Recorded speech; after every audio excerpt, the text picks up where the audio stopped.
Welcome to the CEO Insider Podcast, brought to you by Ryan, liberating their clients from the burden of being overtaxed, freeing their capital to invest, grow, and thrive. My name is Sandy McIlree, along with Ed Curtis, and it's hard to believe that it's been, South by Southwest is kind of the marker for 1 year since a global pandemic came in. And I remember you were the one that told me about South by Southwest last year, that it had been canceled.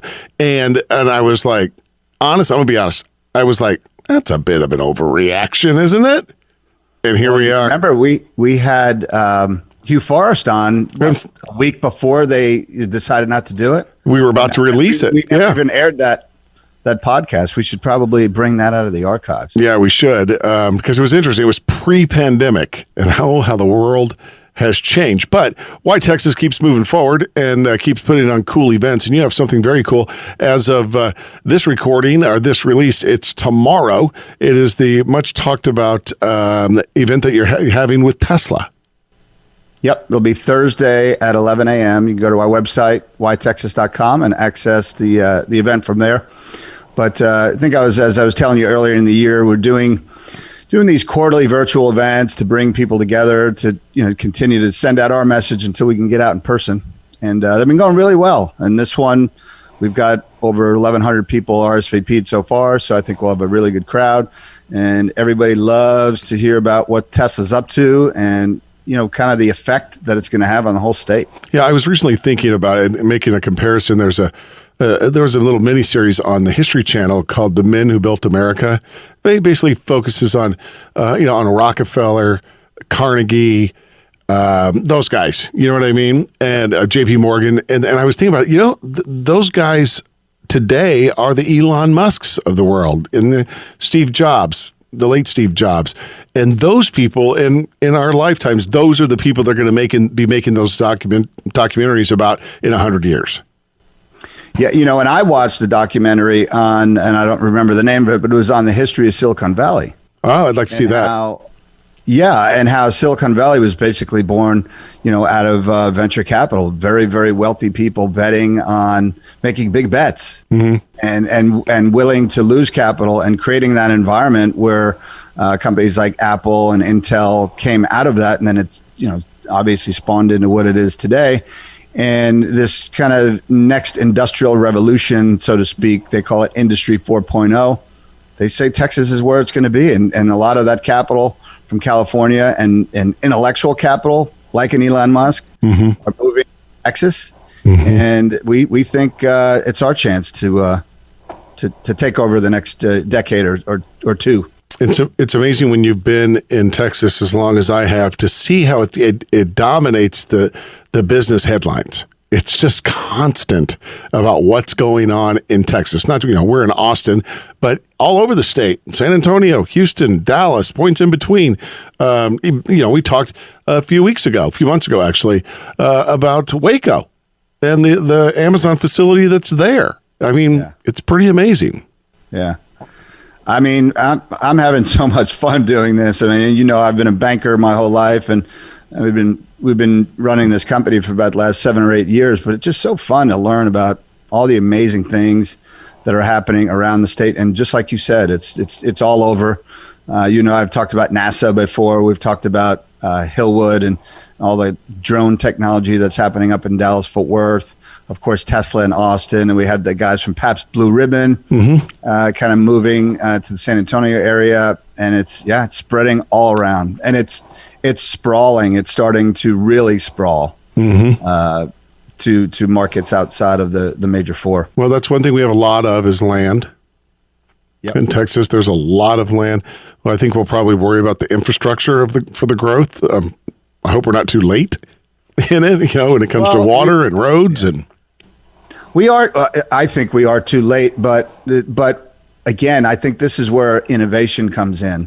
And when you think, look, I mean, Elon Musk doesn't think like the rest of the world does, but he's not thinking about how to widen I-35, right? He's thinking about how do I tunnel underneath it so we can get to Dallas-Fort Worth in electric vehicles. He's thinking about drone technology and other things. And I think that's what I almost look at what happened with the electric grid and the situation as just an opportunity to say, okay, look, it's antiquated. Whatever happened. How do we fix it going forward? And I can promise you the way we fix it is not going to be to look at what we've done in the past. It's going to be doing something completely different.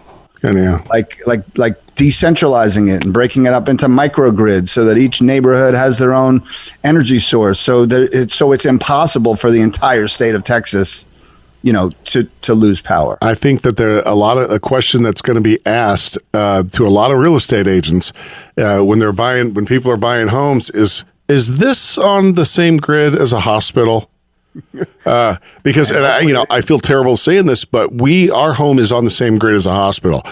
During that ice storm last month in the second week of February, we did not lose power or water for 1 second during that. I mean, I know there were people that were suffering, and I felt for them, but we happened to live on the same grid as a major hospital, So well, and some of the decisions they had to make were really, really tough decisions, and they had to make them on the dime. So you're exactly right. But then if you look at, I heard a podcast with one of my good friends. The guy's name is Ed Latson, and he's the CEO of the Austin Regional Manufacturers Association. And what he said was they were literally calling large manufacturers and saying, you need to shut down. Like, sorry, we need the power. And you kind of have to pick and choose winners and losers. And whenever you do that, there's always going to be a loser that really makes things look bad. And obviously, when you've got people losing lives, I mean, that's really bad. Mm-hmm. But there were some really major decisions that had to be made. And when you shut down these manufacturing plants, like the Samsung facility, it takes them weeks, if not months, to retool and bring things back live. And we're actually seeing it in our supply chain.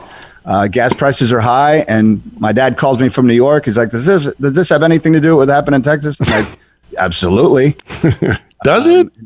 Yeah. Absolutely. Yeah, I guess, yeah. When you mentioned supply chain, yeah, it does. It does. Yeah. Gas prices have really gone up.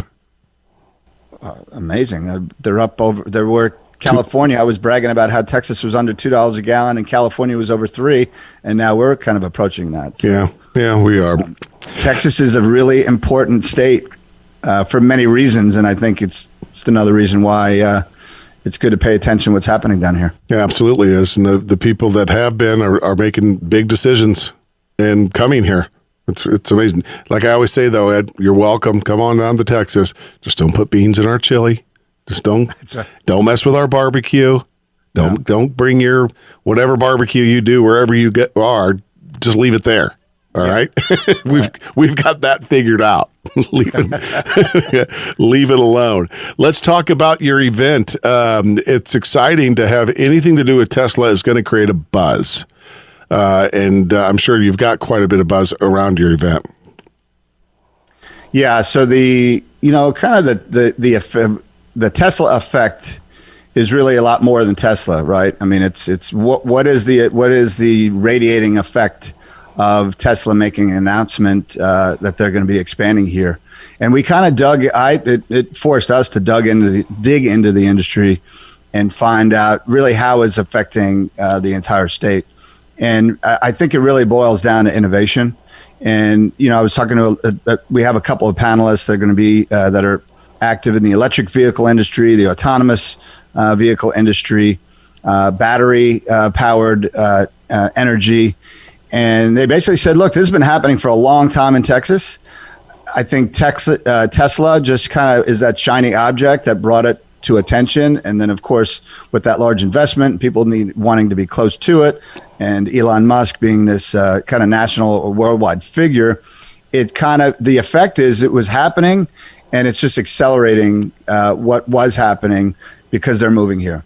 And we're going to hear some really good stories from people that are close to that industry, and how it's going to affect the future of the state. And I'm going to put you on the spot a little bit. How long? To a lot of people, Tesla is brand new, but they've been at it for a while.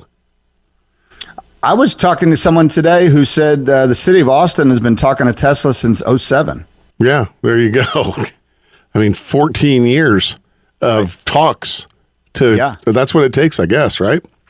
I was thinking about that too the other night. It's, every company seems to be an overnight success, right? They go from nobody knowing about it to everybody knowing about it. Mm-hmm. I remember hearing, I think it took Microsoft like 10 years to kind of, turn into the company or close to the company that they are today.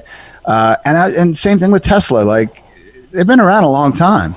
This isn't an overnight success. Yeah, and Steve Case from AOL, he, in that documentary that I mentioned at the very beginning, he said the exact same thing. He goes, that's what happens with all these companies is they're working really hard for a number of years and no one knows what they're doing, and oftentimes they don't understand what they're doing, but there always comes that tipping point moment where poof, now everybody understands and everybody knows who you are. That's the point that all these, startups and companies are striving for, is to get to that point. But like you said, it takes a while. Takes a while. They lost money for years. He had to raise money for years. People thought he was crazy. He was fighting an industry that had a kind of stranglehold on the distribution of automobiles, right? You can only buy cars, from a dealership, not online. It's really still primarily how they sell their cars online. And I mean, it's unbelievable. It really is. I mean, now you look at GM and Ford, all of them, they're all doubling down on the electric vehicle or the hybrid vehicle because they see it coming. And it's just remarkable, like you said, that year after year after year. And now look where they are now. I'm reading a great book talking about the car business. I'm reading a book written by Ed Whitaker, who was the CEO of AT&T and the CEO of General Motors. Wow. And he's the one that was appointed by the Obama administration when the government bailed GM out. And, they came out of bankruptcy really fast, like 39 days, which is amazing. But it's a really good read when you talk about the car industry and what it was like and how much it's changed. It's a really good read if you get a chance. I want to check it out. I want to read it. Yeah, it's really good. He's just a good old boy from Texas, from Enos, Texas, that worked really hard and had a lot of guts and made some tough decisions. It's actually, Ed, really entertaining just to read the first part of the book about what it was like at GM headquarters in Detroit when he got there. Wow. Now, who did he come after? He was after Roger, I can't remember his name, but whoever he is drove the stock from $90 a share to less than $3. Oh, wow. Yeah, and didn't do much about it. Just kind of stood around and let it happen. So it's a really good read. It's called, I can tell you if you got a second. Right here. Absolutely. American Turnaround is the name of the book. American Turnaround by Ed Whitaker. Ed Whitaker. I'm going to check it out. It's very good. I'll give you my copy. He doesn't need the money. Well, look, I think, the automotive industry, the mobility industry in general, how we're going to be getting around. Look, drone technology, and that's all going to be real. What about Uber helicopters? That was a little buzz for a while. Is that still a thing? There's a company called Joby that bought Uber Elevate. Ooh. Follow this company. They're investing in air taxis. Wow. You know who one of the first people that, go ahead, I'm sorry. No, you go. You know who one of the first people that did that and made a bunch of money doing it on his own helicopter by leasing it? Geraldo Rivera. Really? Yeah. He used to come in from Long Island on this. He bought his own helicopter and then he started leasing it to other people to fly into Manhattan, and he made a bunch of money doing it. Wow. Yeah. Geraldo Rivera. Of all people. Yeah. Very smart guy though. Well, and look, getting into Manhattan, all the people that have money are, taking the helicopter and landing it on the top of the building. But that's the exact concept now that we have is right. The roads are congested. We see what happened to some of the other industries, and to be able to fly around in an air taxi. Yeah, but look how the pandemic has changed traffic flows, Ed. I mean, and I think significantly and permanently. There are not as many people, as you know, are going to be in traffic going to work. They're not. They're going to be working from home. Right. So it's kind of, They are. Yeah. Which is also affecting the oil and gas industry because people are driving less. Yeah. And, compounded on top of the EV revolution and all that. Yeah. And look, it's going to affect Texas in many ways. We generate a lot of revenue from oil and gas and natural gas.